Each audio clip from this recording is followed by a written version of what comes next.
नमस्कार दोस्तों, वैदिक मंथन चैनल में आपका स्वागत। आइए एक डिबेट और सुनते हैं सांजनी सर का। हाँ जी, द्रौपदी बताएं क्या कहना चाहते हैं? सर नमस्ते। हाँ जी, नमस्ते।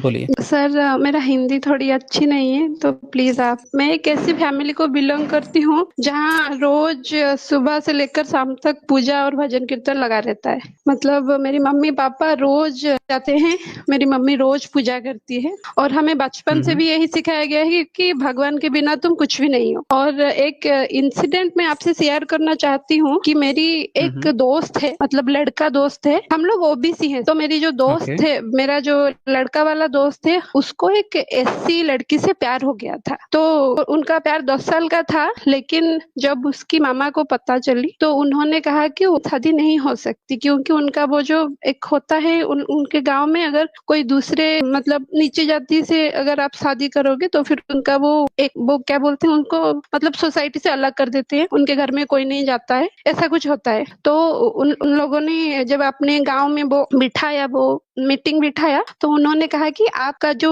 नीची जाति का लड़की है उसको अपने मम्मी पापा को जिंदा श्राद्ध देना पड़ेगा, वो जो पिंडदान होता है देना पड़ेगा। तो फिर वो ऐसा माना जाए कि वो लड़की का माँ बाप मर चुके हैं और उसका जो एक हायर कास्ट होगा, अपर कास्ट होगा, वो उस लड़की को अपने घर में बेटी बना के रखेगा। फिर वो उसका जो नया माता पिता है, उनकी माता पिता के नाम से मंदिर में रजिस्टर होगा कि ये इनकी बेटी है, इन्होंने इसको गोद लिया है, और उसके बाद इसको फिर माना जाएगा वो उनकी तरफ से। और जो लड़की का ओरिजिनल बायोलॉजिकल फादर मदर है, उनके साथ उसका जिंदगी भर का कोई रिश्ता नहीं रहेगा। फिर अगर ऐसा होगा तो हम लोग शादी करेंगे। और मुझे इतना मतलब खराब लगा उस चीज को, क्योंकि मैं भी उस चीज को तब सपोर्ट करती थी, अगर ऐसा होता है तो फिर होना चाहिए। और लेकिन मैं जब उस दिन मंदिर में गई, उस लड़की की जो एससी लड़की, वो बाय प्रोफेशन एक नर्स है, मतलब वो लोगों का इलाज करती है। तो मैं जब मंदिर में गई तो उसके मम्मी ऐसे मतलब रो रही थी, कहीं मतलब मंदिर के बाहर रो रही थी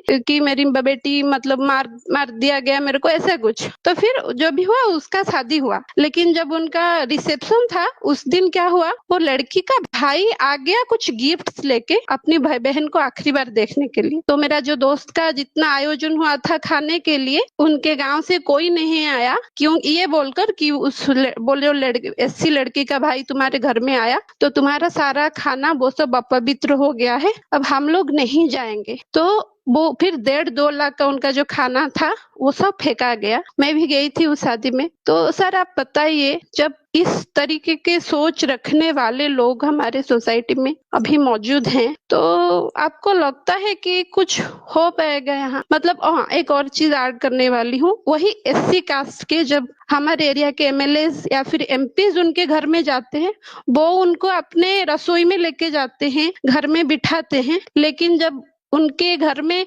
मतलब किसी और की शादी हो रही है तब उनको वो एक्सेप्ट नहीं कर पाते हैं। सर ये एक रियल एक्सपीरियंस है, मैं बताना चाहती थी। और जब भी मैं मानती हूँ, पहले मैं भी यही मानती थी कि एससी एसटी उनके शरीर में से गंध आता है, मेरे दोस्त लोग बोलते हैं वो लोग बहुत खराब होते हैं, नीचे जाति के होते हैं, उनके हाथ से पानी नहीं पीना चाहिए। और मैं भी बचपन में उनको छू के आने के बाद मेरी मम्मी खुद मेरे को मतलब नहाया करती थी, तुम नहा के घर के अंदर आओ, कभी मत छूना। लेकिन जब से मेरा भाग्य इतना अच्छा है कि मेरे जो हस्बैंड है वो आपके बहुत बड़े फैन है, उन्होंने कुछ रिकमेंडेशंस दिए आपके चैनल्स के बारे में, फिर मैंने खुद भी पढ़ा, गीता भागवत ये सब मैं बहुत पढ़ती रहती हूँ, मैं वही ठीक भी मान लेती हूँ।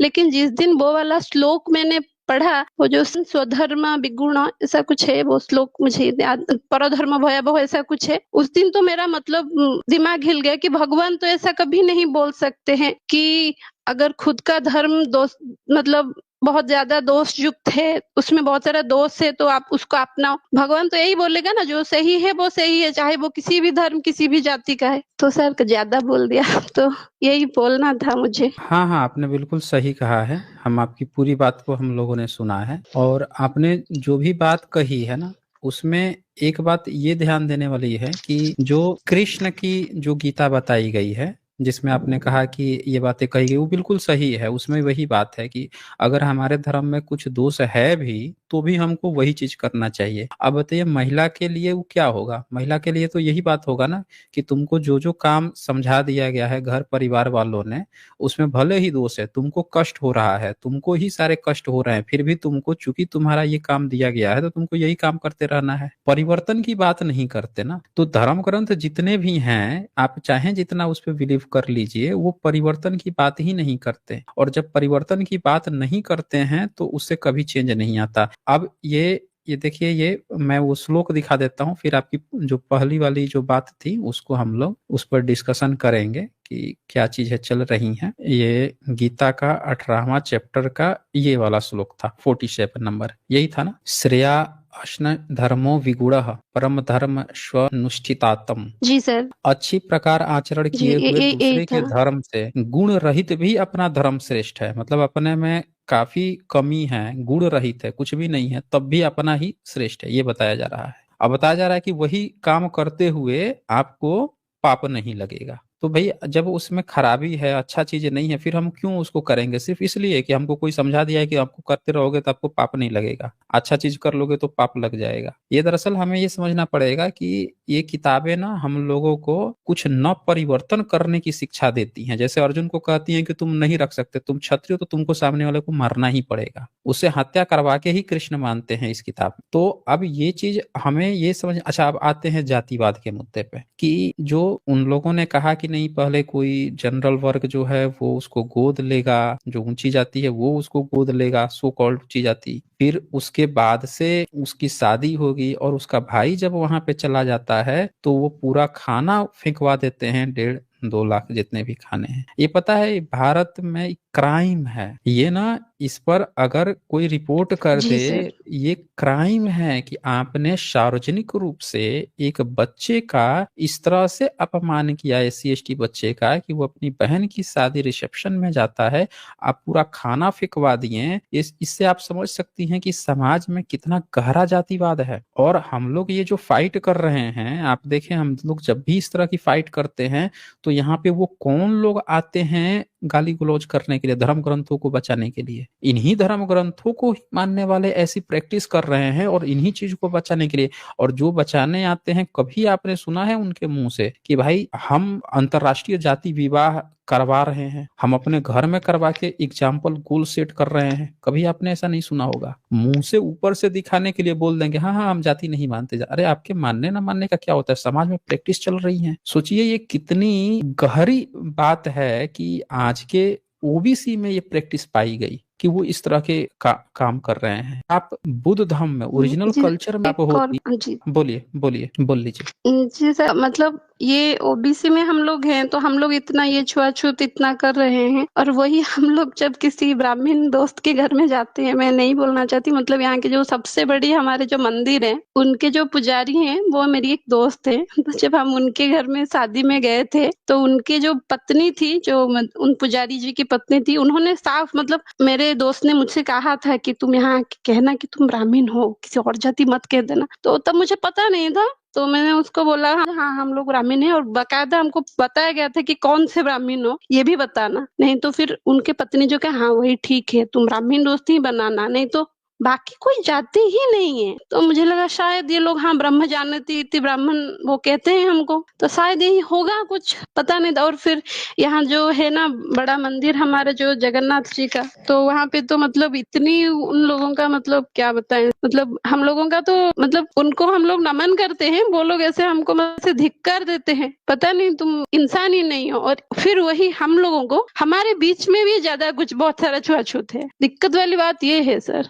तो देखें यहाँ पे छुआछूत कैसे आ रहा है, इंडिविजुअल, आपको ये बात समझ में आ रही है, तो अब आप किसी से छुआछूत नहीं करेंगी। यहाँ पे जितने लोग हैं उनको जब ये बात समझ में आ जाती है तो वो किसी से छुआछूत नहीं करते। तो सवाल है कि फिर छुआछूत करता कौन है? तो छुआछूत वही करता है जो अपने को कहता है कि ये हमारा धर्म है। समझ रही हैं? हमेशा जो भी जातिवादी जी है वो आप देखिएगा कहेगा कि ये हमारा धर्म है, हमारे पुरखों का नियम है, यही बात कहता है ना, हमारे पुरखों का पीढ़ी दर पीढ़ी चला रहा है। यानी वो जाति प्रथा को मानता है और उसी को अपना धर्म मानता है, तो यहाँ पे दोष जो है उस आदमी में नहीं है, किसी आदमी में दोष नहीं होता है, ये दोष ना उसके धर्म से आ रहा है। अगर उसके जगह पर उसको सही धर्म मिला होता, आजादी के बाद से उसको अगर वो धर्म पकड़ाया गया होता कि देखो हमारे यहाँ तो ऐसे धर्म हुए हैं, बुद्ध धर्म हुआ है जिसमें भेदभाव नहीं है, जाति प्रथा नहीं है, सबको बराबर है, हर लोग एक दूसरे से मिल सकते हैं, सब भाई बंधु हैं, अगर उसको सही चीज पकड़ा दी जाती तो वो सही बात कहता, क्योंकि अभी भी वो धर्म की ही बात करता कि ये हमारा धर्म है जिसमें भेदभाव नहीं होता,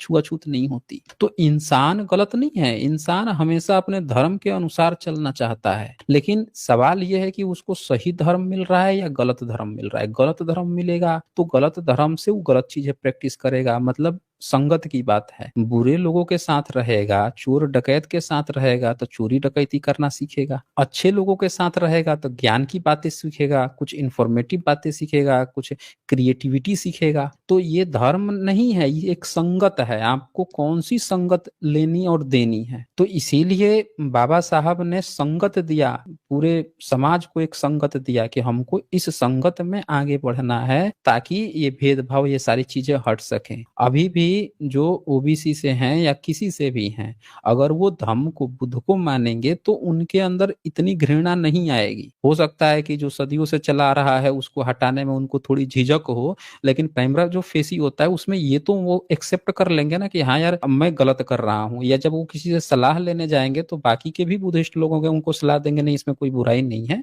आप किसी से भी शादी विवाह कर सकते हैं, ऐसा नहीं करना चाहिए। या किसी भिक्षु से सलाह लेंगे तो वो फिर सलाह देगा कि नहीं आप किसी से भी शादी कर सकते हैं, कोई भी खाना खा सकता है, किसी के भी घर से कोई भी खाना। तो यहाँ पे सजेशन देने वाले भी जब सही होंगे तो वो प्रैक्टिस नहीं होगी। तो ये जातिवाद की जो बीमारी है इसको अभी तक खत्म करने के लिए किसी ने भी बड़ा आंदोलन नहीं चलाया, छोटे मोटे आंदोलन चले हैं। बाबा साहब ने सबसे बड़ा आंदोलन चलाया था, सीधे धम्म का रास्ता अपना लिया कि धम्म है देन सारी प्रॉब्लम खत्म हो जाएगी, सलाहकर्ता सही मिलेंगे आपको। तो ये चीजें हैं यहाँ पे। ठीक है द्रौपदी जी, अच्छा किया आप यहाँ पे जुड़ी, आपने इस चीजों को यहाँ पे शेयर किया और सभी साथियों आप लोग देख लीजिए, ये चीजें अभी भी प्रैक्टिस में है, लाइव एग्जाम्पल आप लोगों के सामने है। ठीक है सर ओके, एक लास्ट मतलब एक लास्ट चीज है बोलिए। सर, एक और श्लोक है जो है ना, सर्वधर्मान् परित्यज्य मामेकं संव्रज अहं त्वं सर्वपापेभ्यो मोक्षयिमि मा शुचो। सुन रहे हैं ना, ये वाला जो श्लोक है ये भी मुझे थोड़ा मतलब अलग लगता है, क्योंकि इसमें भगवान जी कह रहे हैं कि आप सभी धर्मों को परित्याग करके मेरे पास आ जाओ, मैं तुम्हारा सारे पाप मतलब वो मोक्ष दे दूंगा। सर ये बात भी तो कुछ सही नहीं है। मतलब भगवान ऐसा कैसे कह सकते हैं कि आप, अगर वो भगवान है तो वही यही कहते हैं ना कि आप किसी भी धर्म में रहो लेकिन आप सही काम करो, विवेक के हिसाब से काम करो तो फिर वो अच्छा होगा। आप मतलब भगवान जी ऐसा कैसे कह सकते हैं कि आप पाप करो मेरे पास आ जाओ मैं आपको मोक्ष दे दूंगा, और सारा खेल तो मोक्ष के लिए ही है ना, मेरे पापा भी यही कहते हैं। तो ये चीज अगर थोड़ा बता देते तो। देखें ये जो बात है ना कि सारा चीज जितना भी आप पाप कर रहे हो सब चीज को आप अपने पास बुला रहे हैं, यानी यहाँ का जो लेखक है जिसने भी ये कंपाइल किया है वो ये बताना चाह रहा है कि जो आप कृष्ण तो है नहीं, तो कृष्ण को जो चलाने वाला है उसकी शरण में चला जा। समझ रहे हैं? जैसे आप ये देखिए यहाँ पे 62 नंबर श्लोक है, वो क्या कहता है, हे भारत तू सब प्रकार से उस परमेश्वर की ही शरण में जा, उस परमात्मा की कृपा से ही तू परम शांति को तथा सनातन परम धाम को प्राप्त होगा। अब सनातन यहाँ पे क्या शब्द है, शाश्वतम, यानी ये बताना चाह रहा है कि आपको सब चीज छोड़ के आप परमेश्वर के धाम में कैसे जाएगा। वो तो जानता ही नहीं है कि हमारा कौन सा धर्म है। तो परमेश्वर का ज्ञान देने के लिए वहां पे कोई बैठा होगा कथावाचक, वहां कोई ब्राह्मण बैठा होगा पुजारी, यानी ये कुल मिला के पुजारी की शरण में जाने की यहाँ पे बात चल रही है। और इसीलिए महिलाओं का सबसे ज्यादा शोषण हुआ है। आपने अभी एक फिल्म आई थी महाराज, देखा है आपने? महाराजा सर, महाराज देखा है, हाँ वो विजय सेतुपति वाला ना। विजय सेतुपति, नहीं वो नहीं, महाराजा वो नहीं, नहीं महाराजा सर, नहीं नहीं, देखी महाराज मैंने। एक अभी आई है 2024 में आई है, उसको आप देख लीजिए। इसी कृष्ण जे पे आधारित है, यदुनाथ। वो कृष्ण जी का पुजारी बन के बैठता है और कैसे महिलाओं का शोषण करता है, और ये रियल घटना पे आधारित है। इसमें पूरा गवाही हुआ था जी कोर्ट में, और तब उसको बैन किया गया चरण सेवा को। तो उसमें कोर्ट में पूछा भी जाता है उससे सवाल कि भाई गीता का आप क्या मतलब, इस श्लोक का क्या मतलब है। तो उसमें महाराज जो है वो बताता है, वहाँ का पुजारी जो है, कि इसका मतलब ये होता है कि कोई भी लड़की है शादीशुदा है उसको पुजारी की शरण में देना है। ये सब बातें वहाँ पे बताता है कि इसका ये मतलब बताया गया है कि सब चीज छोड़ के उसको हमें हमारे पास समर्पित कर दो। ये वहाँ पे बयान तक दिया है उसमें, मतलब ये चीज दिखाई गई है। आप उस एक फिल्म को देखिए, और वो गीता का सबसे बड़ा भक्त रहता है, आप पुजारी रहता है। तो ये सारी चीज है ना, जी सिर्फ सर। महिलाओं के शोषण की गई है, ये सारी चीज है। नहीं तो इसी में चैप्टर 9 के 32 में ये भी कहा गया है कि स्त्री, वैश्य और शूद्र जो है पाप योनि है, और पाप योनि है, और फिर पाप योनि कह के और फिर कहा जा रहा है कि परमेश्वर की शरण में जा। अब परमेश्वर तो है नहीं ना, जब उनको संस्कृत आता नहीं है, किताब कैसे पढ़ेंगी, कैसे जानेंगी परमेश्वर को? तो उसी के लिए तो इन्होंने पुजारी बनाया जो इनको समझाएगा, शरण में लेगा। तो ये सारी चीजें एक दूसरे से जुड़ी हुई हैं। ठीक है द्रौपदी जी, तो चले आगे बढ़ते हैं हम लोग। यहाँ पे मिस्टर मीचेल आए हैं, इनको मैं ऐड करता हूँ, इनसे हम लोग सवाल लेते हैं। जी मिस्टर मीचेल। मैंने देखा है सर आपका डिस्कशन होता है हिंदू देवी देवताओं के ऊपर। मैं चैनल पे नया ही हूँ आपके, जो ज्यादा कुछ पता नहीं आपके चैनल के बारे में। मैंने देखा है डिस्कशन होता है ओके। हिंदू देवी देवताओं के ऊपर। तो सर ये बहुत मतलब बहुत पुराना है, बहुत पुरानी साइंस है। तो क्यों ना कि इसके अंदर जाया जाए और अंदर जाके पूरा इसको गहन खोज करके देखा जाए। मतलब हम सिर्फ उन पे विश्वास कर लेते हैं कि जो हिंदू धर्म में किताबें लिखी हुई हैं उनमें क्या लिखा हुआ है क्या नहीं लिखा हुआ है, हम उनको पढ़ के उनसे ही जज करते हैं। तो कोई जो ये बोला जाता है कि भगवान है, कोई ऐसी दिव्य शक्ति है, उसकी अभी तक खोज नहीं हुई है। बहुत बड़ी गैलेक्सी है, साइंस भी अभी तक पूरी डेवलप नहीं हो पाई है, साइंस भी अभी तक 1% भी डेवलप नहीं हो पाई है। क्या उस चीज की हमारे को वेट नहीं करनी चाहिए किसी चीज को क्रिटिसाइज करने के लिए? हरवंश जी, आप जवाब देना चाहेंगे इनका? नहीं, आप जवाब इनको आप जवाब दीजिए। ओके ओके क्योंकि ओके अगर मुझे कहें तो मैं ये जवाब दूंगा। अरे भाई, जो हमारे सामने है उसको देखकर तो हम कुछ कह सकते हैं ना। वो साइंस, जैसा आपने कहा, जब साइंस ढूंढेगी तो हम वो देख लेंगे। लेकिन अब जो हमारे साथ हो रहा है, जो हम देख रहे हैं, क्या उसको हम नजरअंदाज कर दें, उसके बारे में कुछ ना कहें? मैं आपको एक बात बताता हूँ, वो कहने वाला था, जरा ध्यान से सुनिएगा। मुझे नहीं पता आप किस स्टेट से हैं, लेकिन पंजाब में हमारे ऊपर एक बहुत बड़ा जुल्म ये था कि हम जितने शेड्यूल्ड कास्ट थे, आज की डेट पंजाब में 2 मरला कहते हैं, तो वो हो जाएगा तकरीबन 20, ठीक है, ज्यादा भी हो सकता है। उस जमीन से ज्यादा पे शेड्यूल्ड कास्ट मकान नहीं बना सकते थे, और वो जो जमीन थी वो गांव के लैंडलॉर्ड की होती थी। और मैं अपनी बात सुनाता हूँ, और बाई लॉ हम ईंटों का मकान नहीं बना सकते थे पंजाब में, मिट्टी का मकान ही बनाना था। मेरे फादर चाहे 1953 में यूके आ गए थे, हम 1965 तक मिट्टी के मकान में रहते रहे। वो इसलिए कि पहले हमें जमीन लेनी थी, तो मेरे पिताजी ने जमीन ली। तो मैं जो बात सुनाने जा रहा हूँ, जो मेरे परदादा थे वो कपड़ा बुनने का काम करते थे। तो बरसातों के मौसम में पहाड़, हमारे गांव था, वहां से कमजोर भैंस और गाय को ले जाते थे। वहां से जो अच्छी हट्टी कटी थी उनको ले आते थे, तो उनके पास पैसे थे। तो जब उन्होंने मेरे दादा की शादी करनी थी, क्योंकि बिलो हम ईंटों का मकान नहीं बना सकते थे, तो उन्होंने जो फ्रंट की, जो सामने की दीवार होती है, रातों रात उनको ईंटों का बना के बाहर से मिट्टी से लेप किया, ताकि पता ना चल सके और वो लोग तोड़ देंगे। तो मेरी दादी ने ये बात मुझे बताई कि अंदर जाकर जब मैंने देखा, जब मेरी शादी हुई यानी मेरे दादा की, तो वो हैरान हो गई कि उसने तो पहली बार ईंटों का मकान देखा था, वो भी फ्रंट।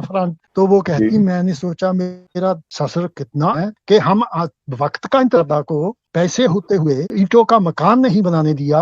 उस सिस्टम को भाई, मैं तो उसके नीचे एक एटम बम रखे, और आप कहते हैं कि इंतजार करें हम उसका। सर वो ये आप जो तो बात, एक मिनट मिस्टर मिचेल। हरवंश जी, आपने अभी जो बताया कि जो घरों में आप नहीं बना सकते थे, तो ये किन के द्वारा होता था? मतलब कि मुस्लिम के द्वारा, ईसाई के द्वारा, या अंग्रेजों के द्वारा? किसके द्वारा ये बैन किया गया था? ये ब्राह्मणिकल सिस्टम। जो ओके, मुसलमान थे मतलब वो कि तो हमें बराबरता का हक देते थे, हमारे बच्चों को मदरसे ले जाते थे, इसीलिए हमारे लोग मुसलमान बने थे, किसी को जबरदस्ती नहीं बनाया गया। तो आपको वहाँ पे मंदिर वगैरह तो होंगे ना पंजाब वगैरह में, वहाँ पे आपको अलाउ था जाना वहाँ पे अगर आप मंदिर अगर वगैरह आप में? अगर आप 2 मिनट दे तो मैं आप खुद का वाक्य सुना देता हूँ। तो मैं हाँ जरूर सुनाइए, जरूर। चौथी कक्षा में जी। पढ़ता था, तो जो मेरे ननिहाल थे वहां पर सिखों का गुरुद्वारा नहीं था, ना ही हमारे शेड्यूल्ड कास्टों का था। तो वहां पर जब हम ओके। स्कूल से आते थे तो बाउंड्री पर शिवाला था। ये भाग अब वो गए, मेरे नानी ये भाग गई है। भाग गए। जी, जी, आप चलो हाँ, ये भाग गई है। आप सुनाइए, ज़रूर सुनाइए। हाँ, ये बात हमारे लिसनरों को और आपके लिए भी अच्छी होगी। तो हम, क्योंकि वो तो मेरे ननिहाल है, मैं वहां का बहुत ज्यादा नहीं जानता, तो वहां पर कुछ भीड़ हुँ, लगी हुई थी मंदिर में। तो वो ऐसे दिखता था कि कोई औरत अपनी बहू और बेटे को माथा टिकाने के लिए लाई है। अगर वो माथा टिकाने के लिए हुँ, लाई है तो कुछ ना कुछ मिठाई बांटेंगे, वो लड्डू होगी या पतासे पंजाबी में कहते हैं, तो वो बांटेंगे। तो मैं जरा हुँ, बचपन से ही मेरी आदत कुछ ऐसी है कि ये क्यों है, ऐसा मैं क्यों नहीं कर सकता। तो मैंने लड़कों को कहा कि चलो भाई हम मिठाई लेकर आते हैं। अब उनका गांव था, उनको हुँ, पता था। वो कहते नहीं नहीं हम नहीं जाएंगे, वो हमें अंदर नहीं जाने देंगे। तो मैंने कहा मैं जाता हूँ, देखता हूँ मुझे कौन रोकेगा, मैं लेकर आता हूँ। लड्डू लड्डू कहा था, मैं लड्डू लेकर आता हूँ। वो वृक्ष के नीचे खड़े रहे धूप में, तो मैं चले गया मंदिर में। वो गांव बहुत छोटा है, 50 घर शेड्यूल्ड हुँ, कास्ट हैं, 50 हाई कास्ट के हैं। तो जैसे ही मैंने लड्डू के लिए हाथ आगे किया, तो अब वो औरत ने हुँ, देखा कि ये इस बच्चे को तो कभी देखा नहीं। तो वो मुझे पूछती है हुँ, तू कौन है। अब मैं अपने हुँ, पिताजी का हुँ, नाम नहीं ले सकता था क्योंकि वो तो वहां का दामाद है। तो मैंने अपने नाना का हुँ, नाम लिया। मैंने कहा मैं रामलोक का दोता, पंजाबी में दोता कहते हैं ना, जो बेटी का बेटा हुँ, होता है। हुँ, तो मैंने कहा मैं रामलोक का दोता हूँ। अच्छा, वो कहती हाँ, हुँ, रामलोक वहां दो थे, एक एक हुँ, ब्राह्मण था, एक मेरा नाना था। ठीक है। तो फिर हुँ, भी मेरी हुँ, जात का नाम लेकर मेरी हिम्मत नहीं पड़ी, क्योंकि मेरे नाना गांव के पंच थे हमारे लोगों की तरफ। तो फिर मैंने कहा उसकी, और हुँ, मैंने कहा मैं जो रामलोक पंच है मैं उसका दोता हूँ। तो उसने थाली हुँ, नीचे रख के जोर से मेरे थप्पड़ मारा, तेरी ये हिम्मत, तू हमारे मंदिर में आ गया। ये हुँ, मेरे साथ बताइए। चौथी कक्षा में हुआ। अच्छा, मजे की बात ये है कि वो जब हुँ, खड़े थे वृक्ष के नीचे, उन्होंने सब देखा। तो जब मैं उनके पास हुँ, गया तो वो कहते क्यों भाई, लड्डू तो खाया नहीं, थप्पड़ खा के आ गया है, हुँ, कैसा लगा। तो हुँ। नहीं मंदिर जाने दिया जाता था। कोई आदमी कोई और भी ये बात आए करे। थे, और हाँ ये जी। आए थे बताने के लिए कि मंदिर में साइंस है, आप लोग की सिर्फ किताबों में लिखी बातें पढ़ते हैं। अरे भाई, प्रैक्टिकल यहाँ पे व्यक्ति बैठे हुए हैं, प्रैक्टिकल बता रहे हैं कि मंदिरों में कौन सा साइंस था।